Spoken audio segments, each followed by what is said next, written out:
Salut les gars, ça bouge? Dans le futur, les États-Unis sont ravagés par une sécheresse sévère et les gens sont prêts à tuer pour de l'eau. La plupart des gens sont partis, mais la famille Holm reste parce que le père, Ernest, pense que les plantes repousseront si elles pouvaient avoir de l'eau. Il se souvient de l'époque où la terre était verte, mais son fils Jérôme non. Un jour, 2 voleurs essaient de pénétrer dans un petit bâtiment sur la ferme d'Ernest en brûlant la serrure. Ernest les attrape en flagrant délit et ouvre le feu, ce qui pousse l'un des voleurs à essayer de riposter. Il est immédiatement tué, et le deuxième voleur demande grâce en expliquant que quelqu'un lui avait dit qu'il y avait de l'eau là-bas. Il prétend aussi qu'il a besoin d'uriner et attrape son pantalon, mais Ernest voit l'arme et tire le premier. Jérôme voit tout cela de loin et affirme qu'il aurait pu aider, mais Ernest lui dit simplement de l'appeler papa au lieu de son prénom. Ensuite, Ernest déverrouille le petit bâtiment, révélant une pompe. Malheureusement, elle ne leur donne pas d'eau, alors ils devront forcer leur mule à continuer sans boire. Le duo continue et rencontre les Watermen, un groupe de personnes qui détiennent le monopole de la distribution d'eau extraite de puits profonds grâce à un accord gouvernemental. Ernest leur donne des provisions et les hommes le pètent en eau. Il rappelle à Jérôme de ne pas énerver ces gars-là parce qu'ils sont dangereux. Ils doivent seulement faire du commerce et partir rapidement. Ernest essaie souvent de les convaincre de fournir de l'eau pour sa ferme, mais les Watermen demandent trop cher. Sur le chemin du retour, leur mule tombe et se blesse gravement. Comme l'animal souffre, Ernest lui tire dessus pour mettre fin à ses souffrances. Jérôme pleure, mais jure qu'il aurait pu le faire. Quand ils arrivent enfin à la ferme, la sœur de Jérôme, Mary, leur sert des rations de survie, MRE. Ensuite, elle nettoie les plats avec de la terre pendant que Ernest écoute la radio et que Jérôme dessine des animaux, ce qui sont leurs seuls passe-temps. Soudain, Ernest entend un bruit et se précipite dehors pour découvrir que Mary s'est glissée hors de la fenêtre pour rencontrer son petit ami secret. Le jour suivant, Jérôme et Ernest se rendent à la maison de vente aux enchères de Sam et enchérissent pour un robot connu sous le nom de Simulate Shadow ou Sim pour remplacer leur mule. Le fils de Sam, Flem, enchérissent également et lutte jusqu'au bout contre eux. Mais Ernest gagne l'enchère et sa dette s'aggrave. Ensuite, ils vont à l'hôpital pour rendre visite à la mère des enfants, Catherine, qui ne peut pas marcher parce qu'elle a eu un accident. L'hôpital possède une machine spéciale qui la connecte à un câble pour l'aider à marcher. Et le seul moyen pour la famille de ramener Catherine à la maison serait d'acheter cette machine coûteuse. Après un après-midi agréable avec Catherine, le duo rentre chez eux. Sur la route, ils voient Robbie et Suze avec leur bébé. Ernest les appelle des vautours pour utiliser leur enfant comme un prétexte de pitié pour obtenir des dons et s'en va pour les ignorer. Ils arrivent à la station-service et après avoir rempli le réservoir, Ernest boit un peu pour arrondir le prix. Ensuite, il prend de l'eau pour Robbie et sa famille. Le couple a pensé à vendre le bébé parce qu'ils ne peuvent pas se permettre. Mais Ernest leur conseille de ne pas le faire et promet de les aider avec l'eau. Plus tard à la ferme, Flem se présente, révélant qu'il est le petit ami secret de Mary. Il demande à emprunter Sim et promet de payer des frais de location. Mais Ernest refuse à moins que Sam ne signe une garantie. Flem se vexe et dit à Ernest qu'il n'irriguerait jamais cette terre avant de partir. La prochaine fois que Jérôme et Ernest rencontrent les Watermen, ils gagnent du temps grâce à Sim, et Ernest commence à convaincre les gars de considérer une offre pour mettre une canalisation d'eau dans sa ferme. Ensuite, Ernest commence à creuser son ancienne pompe pour que les Watermen puissent vérifier ce qu'ils ont. Pendant qu'il travaille, il dit à Jérôme qu'il doit sortir pour rencontrer une fille, ou au moins se faire des amis. Mais Jérôme préfère s'occuper de sa famille. En rentrant chez eux, il voit Flem passer à grande vitesse. À la ferme, Mary lave les vêtements en mettant un agent nettoyant dans l'aspirateur. Ernest arrive et lui interdit de sortir, ce qui provoque la colère de Mary qui dit qu'elle est assez grande pour faire ce qu'elle veut, alors qu'Ernest jure qu'il veut seulement la protéger. Mary dit qu'elle déteste son père et aime Flem. Ensuite, elle essaie de fuir. Elle tombe sur Jérôme et lui demande de l'argent, donnant à Ernest le temps de la rattraper et de l'arrêter. Mary pleure en affirmant qu'Ernest a échoué leur famille. Ensuite, il l'enferme et cloue sa fenêtre. Un peu plus tard, Ernest et Jérôme se réveillent pour découvrir que Sim a été volé. Ernest suppose que c'était Flem et va chez lui, mais il apprend de Sam que Flem est parti avec un camion ce matin-là pour les montagnes.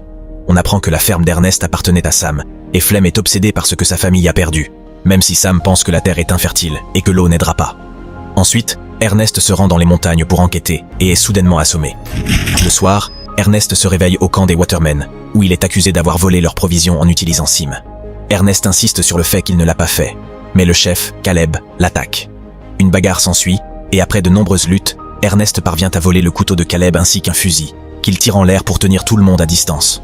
Il s'enfuit tandis que Caleb continue de proférer des menaces à son encontre. Sur le chemin du retour, Ernest trouve Flem endormi près du feu, et Sim à proximité. Il a volé la machine et les provisions pour faire passer Ernest pour un méchant. Ernest attend le matin pour le réveiller avec le fusil pointé sur son visage. Ensuite, il attache Flem à Sim, qui transporte les provisions.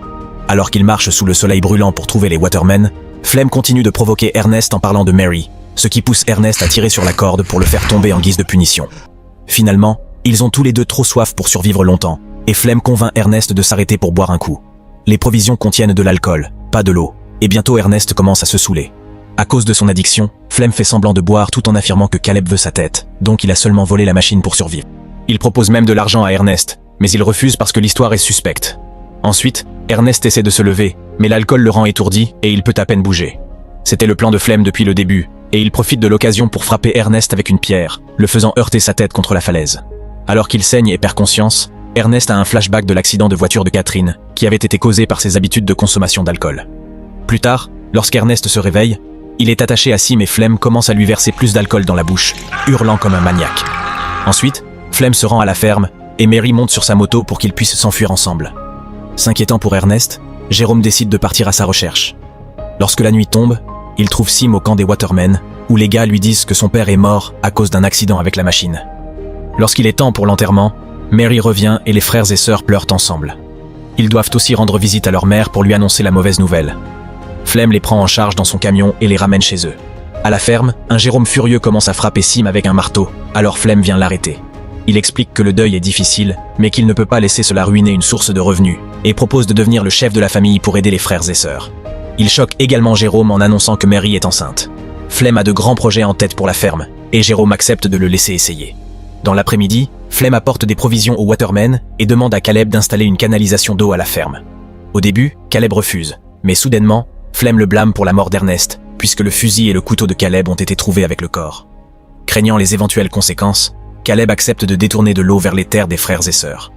Quelques jours plus tard, la nouvelle pompe de la ferme est officiellement installée, et Flem travaille très dur toute la journée pour planter et cultiver du blé, qui est arrosé par des gicleurs. La famille peut maintenant également profiter de véritables douches. Quelques semaines plus tard, Jérôme est surpris de voir une petite feuille sur le sol, et finalement, la terre est couverte de merveilleuses plantes. Pour célébrer, Flem et Mary se marient et se tatouent les initiales de chacun sur leurs mains. Pendant la fête, Flem boit et continue de penser à la mort d'Ernest. Quelques jours passent, et Sam se présente à la ferme avec 2 hommes de la banque. Il s'avère que la dette d'Ernest est énorme, et ils veulent que Flem la paie. Flem effraie les chevaux avec sa moto juste pour paraître dur, et Sam l'engueule, expliquant que personne n'a jamais voulu acheter la terre. Et Ernest l'avait parce qu'il ne s'en était jamais éloigné. Grâce à l'eau et aux cultures, la banque pourra la vendre. Donc Flem doit payer s'il ne veut pas la perdre cette nuit-là. Flem met Sim dans son camion et ramasse Robbie avec son bébé. Il prétend qu'ils vont se renseigner sur les prix juste pour avoir une idée. Mais en réalité, Flem vend le bébé contre la volonté de Robbie. Paniqué, Robbie demande à récupérer son bébé et les acheteurs ouvrent le feu, tuant Robbie. Ils essayent aussi de tirer sur Flem, qui riposte en s'enfuyant, laissant la machine derrière. Sim est pris dans les échanges, et les dégâts activent un mode qui le guide vers l'usine d'origine. Le lendemain, Flem paye la banque avec l'argent du bébé. Il dit aux frères et sœurs qu'il a vendu Sim à Robbie. Pendant ce temps, Sim arrive en ville et est trouvé par son constructeur, Calvin, qui trouve les informations du propriétaire et appelle la ferme. Jérôme répond à l'appel et commence à se méfier, alors il court au marché local. Il découvre Flem en train de parler avec Suze, qui tient une poupée dans ses bras, prétendant que c'est son bébé. En remarquant cela, Jérôme essaie de leur parler, mais Flem emmène rapidement Suze. Plus tard à la ferme, Jérôme demande à Flem des nouvelles de Robbie, mais Flem dit que Robbie a pris Sim et abandonné sa famille. Déterminé à découvrir la vérité, Jérôme annonce qu'il va rendre visite à sa mère, mais il prend en fait un bus pour la frontière. Cependant, les gardes ne le laissent pas passer parce qu'il est mineur sans tuteur. À ce moment, il est approché par Anna, qui propose de le faire traverser s'il paie. Jérôme accepte, et Anna le met dans un camion rempli de poulets. En quelques heures seulement, le camion atteint la ville, et Jérôme la voit pour la première fois. Il retrouve Anna, et elle l'emmène à l'usine. Mais elle ne prend que la moitié de l'argent en paiement. Elle explique que l'aller-retour est une arnaque. Il n'a pas besoin de guide pour revenir, car personne ne l'empêchera de partir. Avant qu'elle ne parte, Jérôme demande si elle a déjà rencontré un homme nommé Ernest, mais Anna ne reconnaît pas ce nom. Ensuite, Jérôme rencontre Calvin, qui lui montre toutes les fonctions de la machine. Il s'avère que les yeux de Sim sont des caméras conçues pour capturer la pente pour le reboisement et ont enregistré tout ce que Sim a vu. Calvin apprend à Jérôme comment l'utiliser et lui donne de l'intimité. Jérôme devient ému en voyant à nouveau son père, mais cela se transforme en horreur quand il apprend que Flem a tué Ernest. Il s'avère que Flem a attaché Ernest à la machine et l'a envoyé en direction du camp des Watermen, faisant croire que Sim avait perdu le contrôle et traîné Ernest à sa mort par accident. Jérôme s'effondre au milieu du bureau. Le soir, il commence à pleuvoir sur la ferme pour la première fois depuis plus d'une décennie. Jérôme revient bientôt et fait comme si de rien n'était, demandant à Flem comment il a récupéré Sim. Flem est confus et vérifie la grange, choqué de voir Sim debout sans aucun dommage. Il dit que Robbie a dû le ramener par culpabilité. Quelques jours plus tard, Jérôme rend visite à Catherine pour de vrai, et promet de s'occuper d'elle comme Ernest le faisait. Un après-midi, Flem et Jérôme chassent les animaux pour les éloigner des cultures. Flemme rate tous ses tirs et passe le fusil à Jérôme, blâmant l'arme pour son échec. Jérôme est très tenté de tirer sur Flemme, mais il tue plutôt un cerf, prouvant que c'est l'adresse de Flemme qui pose problème. Quand ils rentrent à la maison, Jérôme cache le fusil dans sa chambre. Pendant le déjeuner, Jérôme dit qu'il a reçu un appel de Robbie, qui cherche Flemme. Cela énerve Flemme et il s'emporte, disant que Jérôme ment. Mary le réprimande pour son attitude et Jérôme insiste sur le fait qu'il dit la vérité, alors Flemme éclate hors de la pièce. Le lendemain, Flemme reçoit une lettre écrite par Jérôme, faisant semblant d'être Robbie. Le message demande à Flemme de rencontrer Robbie aux falaises parce qu'il est en difficulté. Avant de partir, Flemme cherche le fusil et Jérôme dit qu'il l'a emmené à l'atelier pour le faire réparer. Étant donné que Flemme avait dit qu'il ne fonctionnait pas bien, Flemme doit feindre de jouer le jeu pour ne pas se faire attraper et s'excuse pour son éclat à table. Après avoir pris un couteau, Flemme se rend aux falaises avec Sim et appelle Robbie. Soudain, il tombe dans une fosse cachée et se casse les jambes. Flemme hurle de douleur et supplie Sim de l'aider, mais la machine ne comprend pas. À ce moment-là, Jérôme apparaît et contemple Flemme avec une pierre à la main, faisant comprendre à Flemme que le garçon connaît la vérité. Flemme, désespéré, supplie pour sa clémence, mais Jérôme l'ignore et continue de regarder, le laissant souffrir sous le soleil brûlant.